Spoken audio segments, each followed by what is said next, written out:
আমার ভাইরা অনেক পীর সাহেব দুনিয়ার থেকে চলে গেছেন, খুব ভালো পীর ছিলেন, কিন্তু দুনিয়ার থেকে বিদায় নেওয়ার পর তাদের কবরগুলো কসম খোদার শিরকি আস্তানা হয়ে গেছে। ঠিক কিনা? দেখুন, শিরকি আস্তানা হয়েছে।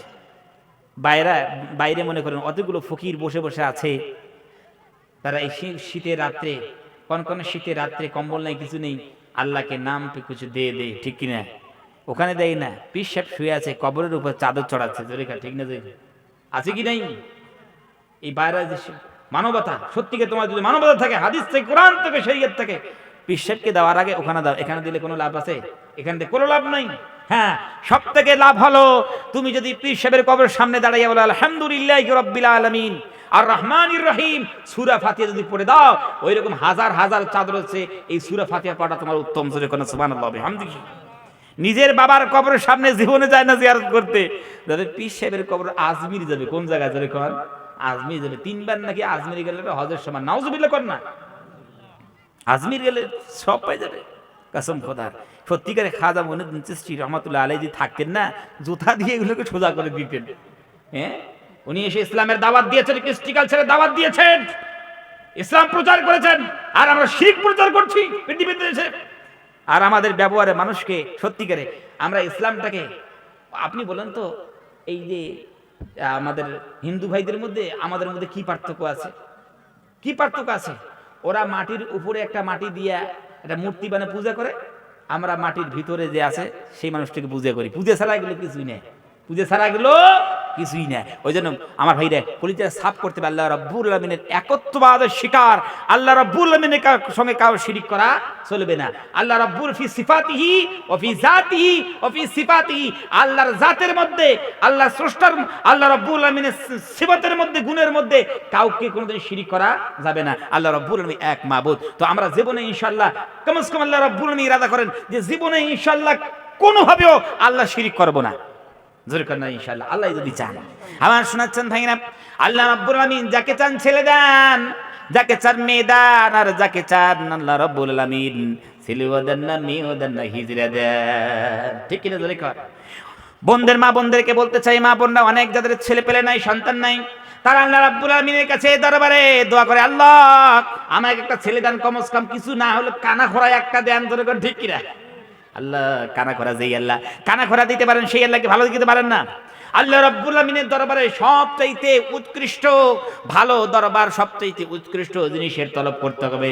নবী করিম সাল্লাল্লাহু আলাইহি সাল্লাম তিনি বলেছেন, ইজা সাআলতুমুল্লাহ, তোমরা যখন আল্লাহর কাছে দরখাস্ত করবা, আল্লাহর কাছে যখন চাইবা, তো কোনো জান্নাত না চাইয়ে সরাসরি জান্নাতুল ফিরদাউস চাও। সুবহানাল্লাহ। জান্নাতুল ফিরদাউস আল্লাহ রাব্বুল আলামিনের কাছে চাইতে হবে। তো আমার ভাইরা, তো বলছিল আল্লাহ রাব্বুল আলামিনের ইবাদত, আল্লাহ সুবহানাহু ওয়া তাআলার ইবাদত করতে হবে। আমরা যদি আল্লাহর ইবাদত না করি, আল্লাহর দাসত্ব না করি, আল্লাহর বান্দিগি না করি, আল্লাহর কুফরি করে, আল্লাহর নাফরমানি করে আমরা যদি গন্ডি থেকে বার হয়ে যাই, আল্লাহ রাব্বুল আলামিনের সীমা থেকে বার হয়ে যাই, আল্লাহ রাব্বুল আলামিন আমাদের জন্য কি তৈরি করেছে জানেন? আল্লাহ রাব্বুল আলামিন কোরআন কারীমের মধ্যে বলছেন, ফাআম্মা মান তাগা ওয়া আতারাল হায়াতাদ দুনিয়া ফাইন্নাল জাহিমা হিয়াল মাআওয়া। যারা সীমা লঙ্ঘন করবে, আমি আল্লাহ রাব্বুল আলামিনের সীমার বাইরে চলে যাবে, আমার নাফরমানি করে সীমার বাইরে চলে যাবে, আমি আল্লাহ রাব্বুল আলামিনের ইবাদত না করে আমার সীমার বাইরে চলে যাবে, আমি আল্লাহর দাসত্ব না করে আমার গণ্ডির বাইরে চলে যাবে, ওয়া সারাল হায়াতাদ দুনিয়া, আর পার্থিব জীবনকে যারা অগ্রাধিকার দিবে, ইবাদতকে অগ্রাধিকার দিবে না, আমি আল্লাহ রাব্বুল আলামিনের দাসত্বকে অগ্রাধিকার দিবে না, আমার নবীর সুন্নতকে অগ্রাধিকার দিবে না, আমার কোরআনকে অগ্রাধিকার দিবে না, বরং দুনিয়াকে যারা অগ্রাধিকার দিবে, যারা দুনিয়াকে প্রাধান্য দিবে, হায়াতের জিন্দেগিকে প্রাধান্য দিয়া দুনিয়ার মাল জাল সব কিছু করবে, সব জায়গায় সময় লাগাবে, আমার ইবাদতের জন্য সময় লাগাবে না।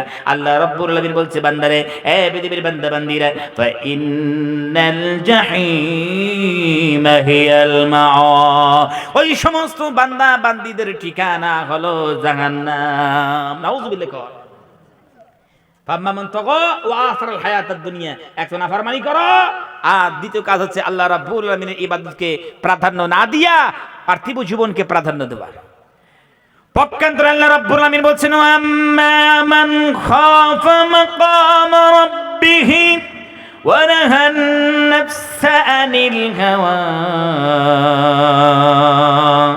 فإن الجنة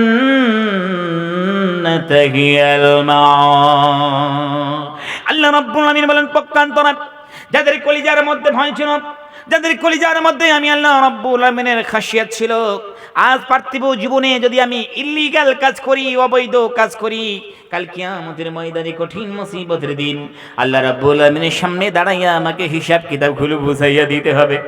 কলিজার মধ্যেই ভয় ছিল। ওয়ানাহান নাফসানিল হাওয়া, প্রবৃত্তির অনুসরণ করে নাই, নিজের নফসের অনুসরণ করে নাই। নফসে ডেকেছিল মানুষের মাল আত্মসাৎ করে তুমি একটু মালদার হয়ে যাও, বিত্তবান হয়ে যাও, সুযোগ পেয়েছে আল্লাহর ভয়ে সেই বান্দা করে নাই, নফসের ডাকায় সাড়া দেয় নাই। নফসে ছিল একটু চুরি ডাকাতি করে মাল জাল কামাও, কিন্তু আল্লাহ রাব্বুল আলামিনের ভয় সেই বান্দার কলিজার মধ্যে ছিল। মনের ডাকে কেন সাড়া দিল না? মন বলেছিল সুযোগ আছে তোমার হাতে, একটু মানুষের আইল ঠেলে নিজের জমিনটাকে বাড়াও। কিন্তু আল্লাহর কসম করে বলি, আল্লাহ রাব্বুল আলামিনের ভয় কলিজার মধ্যে ছিল। সেই বান্দা মানুষের জমিনের আইল ঠেলে জীবনেই ঠেলে নাই। মন চেয়েছিল আমার হাতে পাল্লা আছে, মানুষকে একটু কম বেশি ওজন না দিয়া কম ওজন দেই, মানুষের কাছে এখন নেব একটু বেশি ওজন নেই।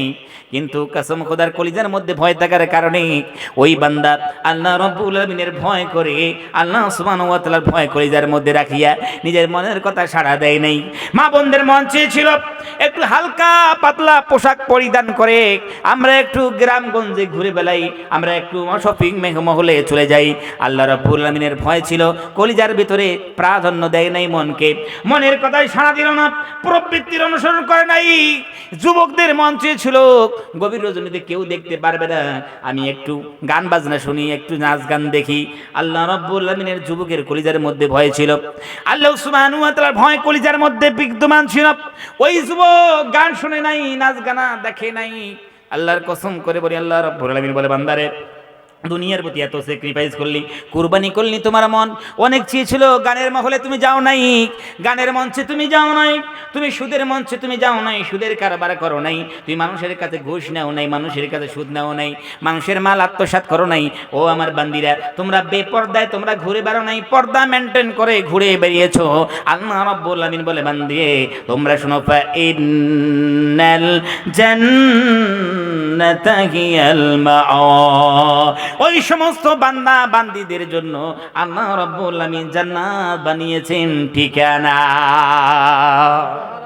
আবার সূরা সাদবাইরা কোরআনুল কারীমের আয়াত বলছে, বান্দার হে নিজের নফসের অনুসরণ করো না, যুবকেরা নিজের নফসের অনুসরণ করে গুনাহ করো না, এই যৌবনের তাড়নায় গুনাহ করো না, পাপাচার করো না, আল্লাহর নাফরমানি করো না। খেয়াল রাখবেন যে এই যৌবনের তাড়নায় আমরা গুনাহ করছি, এই যৌবন চলে যাবে, গুনাহগুলো কিন্তু থেকে যাবে। জোরে কোন ঠিক কিরা? যৌবন চলে যাবে, গুনাহগুলো কিন্তু থেকে যাবে।